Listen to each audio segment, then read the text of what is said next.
que ten un formato moi alongado, moi especial, xa coñecido desde tempo moi antergo, e, bueno, a súa característica fundamental é que leva unha fenda ao medio, non? De feito, parece ser, eu non o teño moi claro, que cada panadeiro fai unha fenda particular que despois lle permite coñecer o seu pan, non? Imos situar este pan, de Cea. De Cea, do Concello de San Cristóbal de Cea. Iso é San Cristóbal de Cea.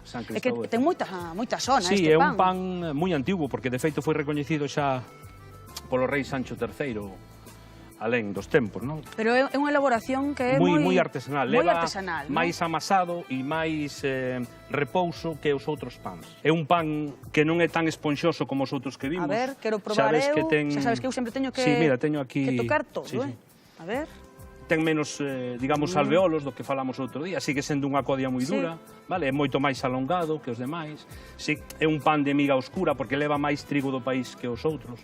E ten un repouso que é curioso, lle chaman dormir o neno. Ai, eso sí que sabía eu, Chamanlle dormir o neno. Se escoitei eu de dormir o neno. Quédase nunha artesa ou nunha mesa de madeira, tápano con unha sábana ou unha chisma de algodón para que o pan non perda temperatura. E logo, cada media hora de repouso, sácano e danlle unha volta, volven a amasar, vale?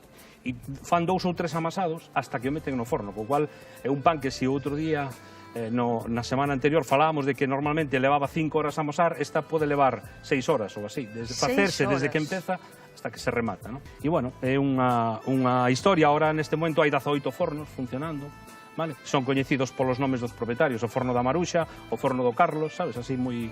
Moi da casa, non? Moi de claro, familia. Moi ben, Waldo, moitísimas gracias. Vémonos despois co queixo. Moi ben, de acordo. Seguimos coñecendo os finalistas. Vale. Veña, grazas.